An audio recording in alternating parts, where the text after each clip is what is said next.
এই সরকার সেই সরকারকে মানে ডক্টর ইউনূস সরকারকে বা অন্তর্বর্তী সরকারকে সেফ এক্সিটই দিয়ে দিল, যেটির কথা তখন নাহিদ ইসলামের মুখ থেকে শুনছিলাম বা বিভিন্ন জনের মুখ থেকে। আহ এখানে অনেকগুলো ব্যাপার আছে। দেখেন, বিএনপি যেটা কখনোই লুকায় নাই সেটা হচ্ছে যে আমরা ইন্টারিম গভর্নমেন্টের অনেক কিছুকে হ্যাঁ হ্যাঁ বলে গিয়েছি। কেন? একটা নির্বাচনের জন্য। যদি সেটাই হয়ে থাকে তাহলে এটার ব্যাখ্যা দেওয়ার দায়িত্ব কিন্তু বিএনপি দল হিসেবে, এবং এখন যেহেতু তারা সরকার গঠন করেছেন তাদেরই। এটার ব্যাপারে আসলে মনে হয় আমি আর বেশি কথা বলতে চাই না। তো এই যে একটা নির্বাচনের জন্য অনেক কিছু হ্যাঁ হ্যাঁ করে গেছেন, এর জন্য কি আপনারা নিজেরাও একটু দায়ী মনে করেন? মানে এটার জন্য বিএনপিকে অনেক প্রশ্নের শিকার হতে হচ্ছে বা আমরাও প্রশ্ন করি যে হম এটি হম হম আসলে হম। কেমন কথা যে আপনারা হ্যাঁ হ্যাঁ বলবেন পরে না না বলবেন।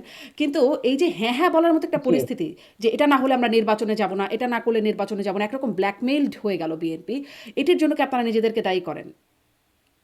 না, এটা ব্ল্যাকমেল বিএনপি হয় না, বিএনপি করেছে। হুম। হ্যাঁ। এবং এটার জন্য আমরা কখনোই নিজেদেরকে দায়ী মনে করি না, কারণ আমরা সব সময় সংস্কারের পক্ষে ছিলাম।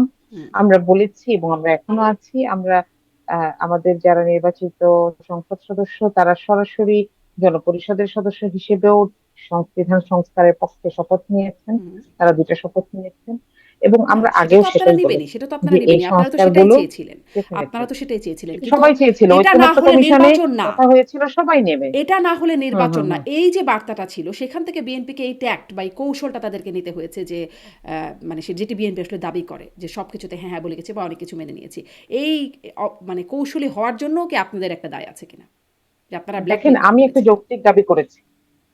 আমি একটা যৌক্তিক দাবি করেছি। কেউ যদি এটা থেকে সাইড কেটে বেরিয়ে যাওয়ার জন্য বা এটাকে সাবস্ক্রাইব করার জন্য অন্য কোনো হুম। উপায় অবলম্বন করে, এটার ব্যাখ্যা সে দিবে, আমি না। কারণ আমার দাবিটা যৌক্তিক ছিল, সে রাইট? যদি মনে আমি করে এটা বলেছি যৌক্তিক যে না। এইটুকু সংস্কার, হুম। না ঠিক আছে, সেটা নিয়ে কথা হোক, সেটা নিয়ে কথা হোক।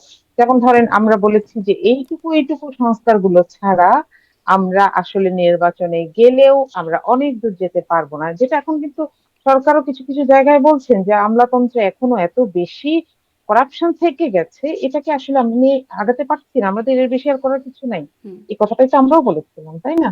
তো এইটাকে আসলে তারা মনে করেছিলেন, এটা আসলে পারসেপশন আমি বলবো, পলিটিক্যাল পারসেপশন থাকে তো।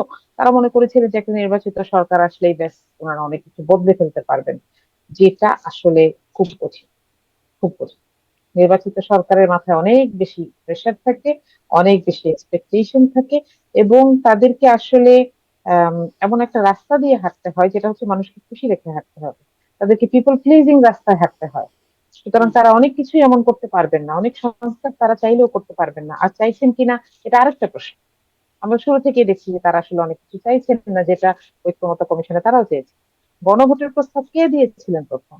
জনাব সালাউদ্দিন আহমেদ দিয়েছিলেন। আজকে 70% মানুষ হ্যাঁ বলার পরে তারা সেই গণভোটকে বলছে যে মানুষ না বুঝে ভোট দিয়েছে। It's quite disappointing. নিশ্চয়ই, কিন্তু মানুষকে আসলে বুঝে ভোট দিয়েছে। আমি কেন মনে করবো যে মানুষ বুঝে ভোট দেয় নাই? তাহলে আমাকে এটাও মনে করতে হবে যে বিএনপির 31 দফাও কেউ বুঝে না, হুম। তাই না? হ্যাঁ। এটা তো আমি বলবো না, মনে তো আসলে তাই না? করতেই পারি। যেই মানুষ আসলে বিএনপির ৩১ চারটা দফা স্টেপ কয়জন বোঝে দেখেছে? না, বিএনপির ৩১ এক্স্যাক্টলি, দফা, যেই মানুষ চারটা স্টেপ বোঝে না সেই মানুষ 31 দফা না, কিভাবে বুঝবে? ৪ টা স্টেপ তো তাহলে ৪ তো টা স্টেপ না, ৪ টা সংখ্যাগরিষ্ঠতার স্টেপের যেটা মধ্যে অনেকগুলো স্টেপ আছে। ৪ টা অনেক স্টেপের কিছু মধ্যে আছে, অনেক কিছু রাইট। আছে। হ্যাঁ, ৩১ দফাও মানুষ বোঝে না। মানুষ হয়তো বিএনপিকে দেখেছে, তারেক রহমানকে দেখেছে, বেগম জিয়াকে দেখেছে, তাদেরকে দেখে ভোট দিয়েছে। মানুষ যখন জামাতকে ভোট দিয়েছে, শফিকুর রহমানকে দেখেছে বা জামাতে ইসলাম দলটাকে দেখেছে। জামাতের ইশতেহারও কেউ আসলে ঠিক, কিন্তু এই যে গণভোট, এটা তো শুধুমাত্র একটা মানে দলের উপরে না। ফলে বিষয়টাকে তো বুঝতে হবে। মানুষ কি না, সেটা বুঝেছে? দেখেন, আমি রুট লেভেলে কাজ করেছি, নির্বাচনের সময় বলেন, নির্বাচনের পরে বলেন, এবং মানুষের মধ্যে যে হতাশা দেখেছি গণভোটের রায়কে ইগনোর করার সরকারি প্রচেষ্টা নিয়ে, সেটা নিয়েও মানুষের সাথে কথা বলেছি। মানুষ এটুকু বুঝে যে গণভোট এই জন্যই আমরা দিয়েছি যে যেন আরেকটা সরকারও হাসিনা হয়ে উঠতে না পারে, এইটুকু বুঝেছে। এবং এটা ভুল না। জুলাই সনদ যে সংস্কারগুলো দাবি করেছে তাতে, আমি বলছি না অসম্ভব, কিন্তু কঠিন। যে কোনো একটা গভর্নমেন্টের জন্য ফেস ইট হয়ে ওঠা কঠিন হবে।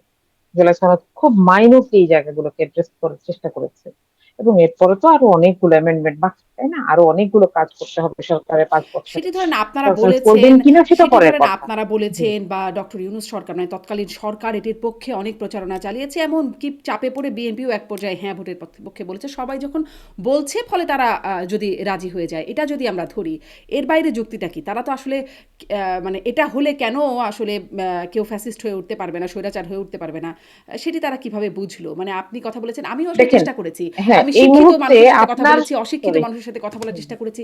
আমি আসলে খুব পাইনি যে আসলে জুলাই সনদটা বোঝে বা গণভোটের ওকে, প্রস্তাবগুলো বোঝে। এইটার জন্য আসলে আমি এই কোয়ালিটেটিভ অ্যান্সারে আসলে আর যেতে চাই না। আপনার বা আমার কাছে কিন্তু কোনো স্ট্যাটিস্টিক্স নাই যে হুম, কারা আসলে বুঝে ভোট দিয়েছে। ভোট জিনিসটাই এমন, কোয়ান্টিটেটিভ। হুম। আমাকে 70% ইয়েস মানে 70% yes, I have to go for it.